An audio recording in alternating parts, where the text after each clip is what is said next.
Doctor परीक्षित शेवडे आयुर्वेद टिप्सच्या या भागामध्ये आपल्या सगळ्यांचं स्वागत। महाकवी कालिदासाचं कुमारसंभव नावाचं जे महाकाव्य आहे त्याच्यामध्ये पार्वतीची तपश्चर्या बघून आलेलं खूप सुंदर वाक्य आहे, शरीरम आद्यम खलु धर्म साधनम। याचा अर्थ की आपण वेगवेगळी व्रतवैकल्य जरी करत असलात तरीसुद्धा आपलं शरीर जपणं हे आपलं पहिलं कर्तव्य आहे आणि असंच आपलं धर्मशास्त्रसुद्धा सांगतं। आपल्या लक्षात आलं असेल की मी कशाबद्दल बोलतोय। चातुर्मास चालू झाला आहे आणि आपल्या बऱ्याच माता भगिनी वेगवेगळ्या प्रकारची व्रतवैकल्य उपास हे सगळे याच महिन्यांमध्ये करताना आपल्याला दिसून येतात। उपास करत असताना काय गोष्टी पाळायच्या आहेत हे आज आपण थोडक्यात बघणार आहोत। सगळ्यात महत्त्वाची गोष्ट, आयुर्वेदानुसार विचार करत असताना उपास म्हणजेच लंघन ही गोष्ट कफ कमी करणारी, वात आणि पित्त वाढवणारी अशा प्रकारची असते आणि म्हणून वात पित्त अशी प्रकृती ज्यांची आहे, विशेषतः ज्यांची पित्ताची प्रकृती आहे, अशा लोकांनी उपासापासून शक्यतोवर दूरच राहावं। दुसरी गोष्ट म्हणजे लंघनामध्ये कमी खाणं किंवा पचायला हलके असलेले पदार्थ खाणं हे अपेक्षित असतं। आता सहज विचार करून बघा, आपण उपासाला काय काय खात असतो। तुमची साबुदाण्याची खिचडी, बटाट्याची भाजी, मिसळ, आजकाल आलेली उपासाची थाळी, म्हणजे एकादशी आणि दुप्पट खाशी ही फक्त म्हण न राहता आपण प्रत्यक्षात सध्याला तसंच करत असतो, ही गोष्ट चुकीची आहे। मुळातच जो साबुदाणा आणि बटाटा हा या देशातलाच नाही, तो उपासासारख्या धार्मिक गोष्टीमध्ये वापरावा असं ज्याला वाटतं आणि ज्याच्या डोक्यातून ही संकल्पना आली त्याला खरंच माझे नमस्कारच। मग उपासाच्या वेळेला काय बरं खावं?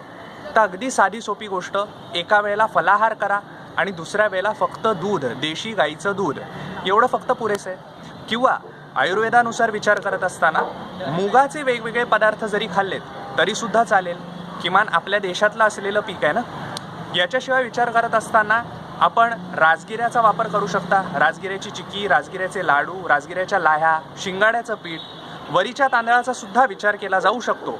मात्र तो सुद्धा दाण्याच्या आमटीबरोबर जर घेतलात तर त्या शेंगदाण्यांनी सुद्धा पित्त वाढेल आणि म्हणून कमीत कमी आहार जर का घेतलात, दूध दुभत्याचा जास्तीत जास्त वापर केलात आणि फळांचा वापर करून जास्तीत जास्त लक्ष हे ईश्वर साधनेकडे जर का ठेवलं तर ते जास्त फायद्याचं ठरेल।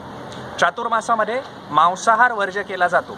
याच्या मागचं सगळ्यात महत्त्वाचं कारण असं आहे की आपली पचनशक्ती पावसाळ्यामध्ये कमी झालेली असते आणि पचनशक्ती जी कमी झाली आहे त्याच्यात अजून मांसाने भर पडायला नको म्हणून ते खाण्याचं आपल्याकडे पूर्वापार नाही म्हणून सांगितलेलं आहे। आपले मासेमार बांधव जे आहेत, मत्स्यमारी जे करतात ते लोकंसुद्धा या काळामध्ये आपण बघितलं असेल की मासेमारी करत नाही। त्याच्याही मागे कारण असं आहे की माशांचा प्रजननाचा असलेला काळ आहे आणि म्हणून आपल्याला या सगळ्यालाच धार्मिकतेची दिलेली जोड असल्यामुळे मांसाहार हा वर्ज्य केला जातो। कांदा लसूणासारखे पदार्थ देखील टाळले जातात।